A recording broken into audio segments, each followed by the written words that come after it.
হচ্ছে আপনার এক্সপিরিয়েন্স থেকে নিউ ডিজিটাল ড্রপ আউটসে যারা হচ্ছে এনরোল করবে তাদের উদ্দেশ্যে আপনি কি বলবেন? আমি একটা জিনিসই বলতে চাই, আমাদের কোর্স শুরুর পর থেকে এক একটা ব্যাচে তো প্রবাবলি 300 প্লাস স্টুডেন্ট ভর্তি হয়। সেখান থেকে অনেকেই আসলে জিনিসটা পারসিউ করে না। তো আমি যে খুব পরিমাণে এখানে এফোর্ট দিয়ে এখনো পর্যন্ত লেগে আছি এরকমটাও নাও, আমি অন অ্যান্ড অফ ছিলাম আর কি। বাট রিসেন্ট টাইমে আমি ক্লায়েন্ট পেয়েছি এবং আমি সবাইকে সাজেস্ট করব যে জিনিসটা আসলে আপনারা 2 মাসের ভিতরে ছেড়ে দিবেন না, জিনিসটাতে অ্যাটলিস্ট একটা মাইন্ডসেট নিয়ে আসতে হবে যে 1 বছরের মতো আমি এটার পিছনে আসলে সময়টা দিব।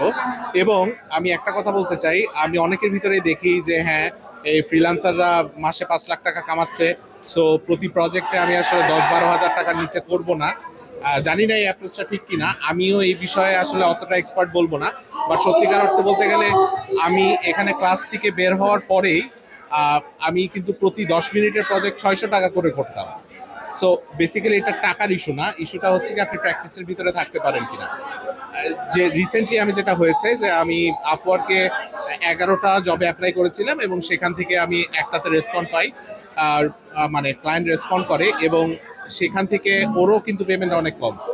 তো কারেন্টলি সেই 13-14 দিন কাজ করার পরে আমি ওই একদম মিনিমাম পেমেন্টের ক্লায়েন্টটাকেই আমি কনভার্ট করতে পেরেছি $1200 একটা ক্লায়েন্টে।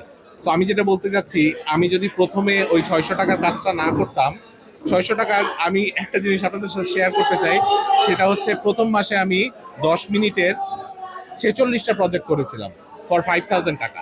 হ্যাঁ, তো ইস্যুটা আসলে টাকা নিয়ে ছিল না, ইস্যুটা হচ্ছে গিয়ে সফটওয়্যারটা সম্পর্কে আমার নলেজটা বাড়ানোর জন্য, আমি যাতে প্রতিটা টুল যে কোনো সময় খুঁজে পাই।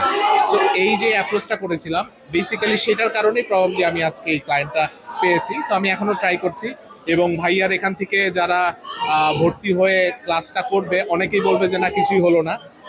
ইট টোটালি ডিপেন্ডস আপন ইউ, মানে আপনি যদি এটার পিছনে বছরখানেক সময় দেন এবং প্রথমেই টাকা নিয়ে চিন্তা না করে আপনাকে 2 টাকা দিলেও আপনি কাজটা করবেন, এটা হচ্ছে গিয়ে কথা। 2 টাকা দিয়ে যদি আমি কাজটা করি পরবর্তীতে অবশ্যই এটা কাজে লাগবে, এটাই বলতে চাচ্ছি। তার মানে আপনার ফার্স্ট ছিল কি 600 টাকা? প্রতি 10 থেকে 12 মিনিটের ভিডিও করার জন্য আমি পেতাম 600 টাকা। আপনি কি ভিডিও এডিটিং দিয়ে শুরু করেছেন? জি, ভিডিও এডিটিং দিকে। এখনো ভিডিও এডিটিং দিয়ে আছে?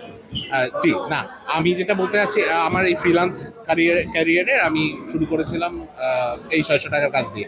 আমাদেরই ব্যাচের একজন স্টুডেন্ট, উনি অলরেডি কোথায় করেছে, ফাইবারের ভিতরে উনি কাজ করছিলেন এবং তার ক্লায়েন্ট ছিল।